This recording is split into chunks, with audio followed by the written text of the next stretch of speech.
கொல்லு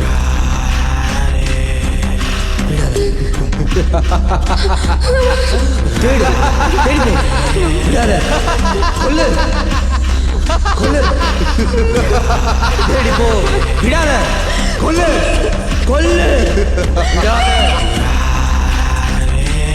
தேடி போ, தேடி போ, விடாத, கொல்லு,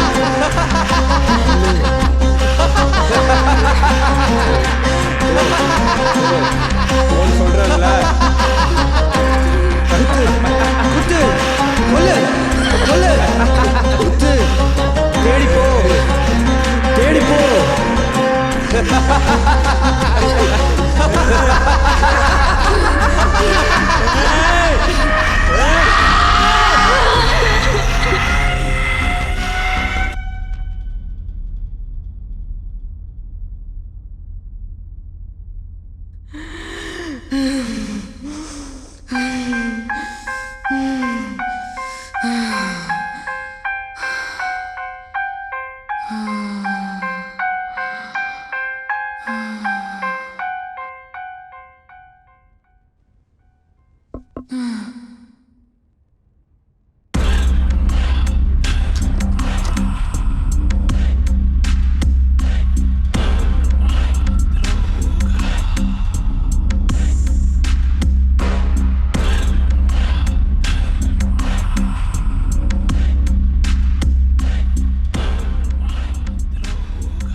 எல்லா விஷயமும் அவருக்கு தெரிஞ்சு போச்சு. சீக்கிரமா மேக் இட் ஃபாஸ்ட்.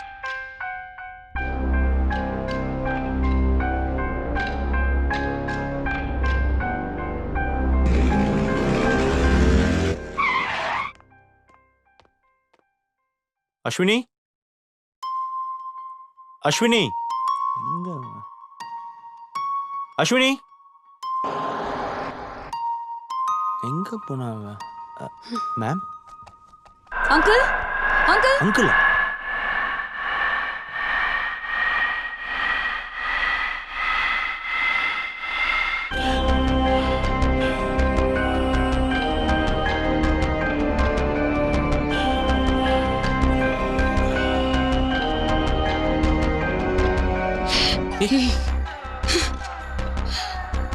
இதுக்குதான் ஆரம்பத்துல இருந்தே சொன்னேன், இந்த கேஸ் ஃபைல நீ எடுத்து பண்ண கூடாதுன்னு.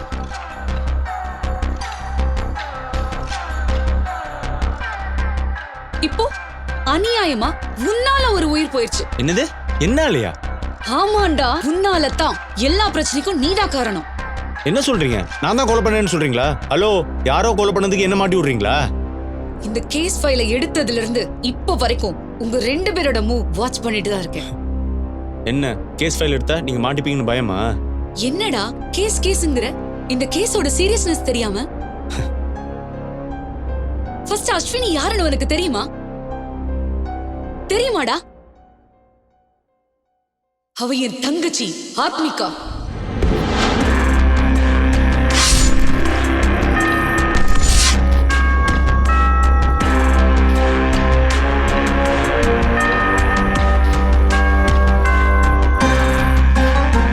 யாருமா அது இந்த நேரத்துல?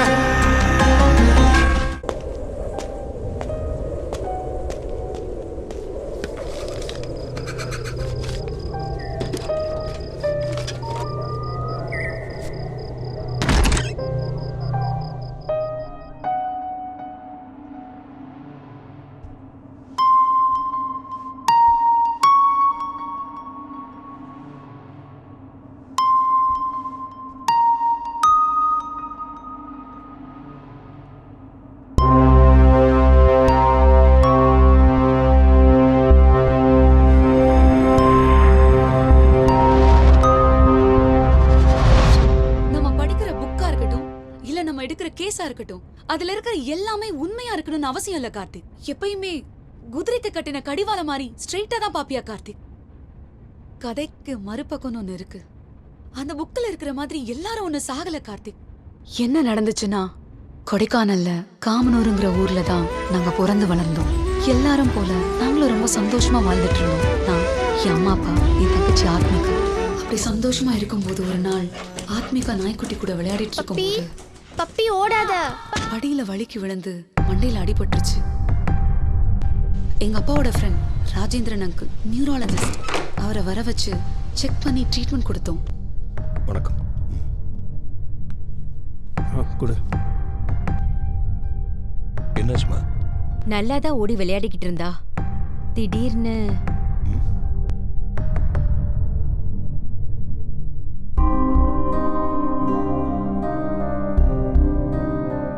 பெண் மண்டையில வலிக்குதுன்னு சொல்லிக்கிட்டே இருந்தா. என்ன பண்றதுன்னு தெரியல. அதான் அவர்கிட்ட சொல்லி உங்களுக்கு ஃபோன் பண்ணி இங்க வர சொன்னோம். ரிப்போர்ட் கொடுங்க. ஆ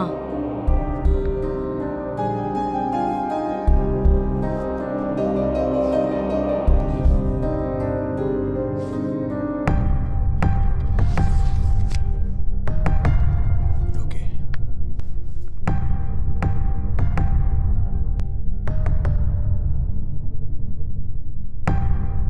பயப்படுத்தணும்லம்மா. சரிங்க. நான் ஒரு டேப்லெட் தரேன். அது 15 days கண்டினியூஸாக கொடுங்க. 15 days பாத்துங்க. கண்டினியூஸா வரேன். டேப்லெட் எடுக்க சொன்னாரு. அதுக்கப்புறமும் சரியாகலைன்னா எனக்கு கால் பண்ணுங்கன்னு சொல்லிட்டு போனாரு. ஆனா அவளுக்கு அதுக்கப்புறமும் எந்தவித இம்ப்ரூவ்மெண்ட்டும் இல்ல. நீ கொஞ்சம் வெளியே இரு. இங்க பார் கண்ணு காமி.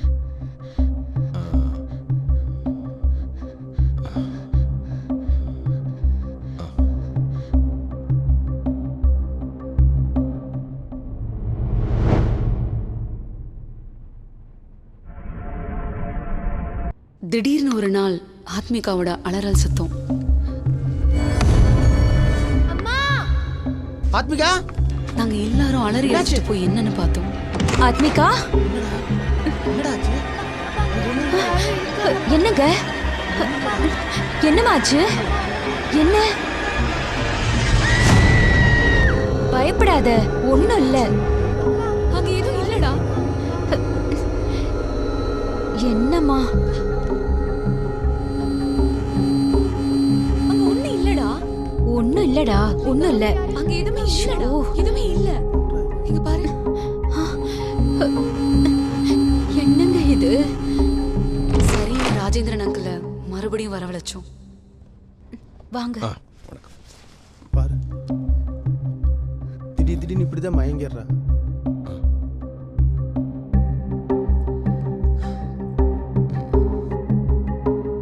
ஏதோ புதுசா புரியாத நோய் பத்தி எக்ஸ்பிளைன் பண்ணாரு. அவளுக்கு இருக்குன்னு. கொஞ்சம் என் கூட வா.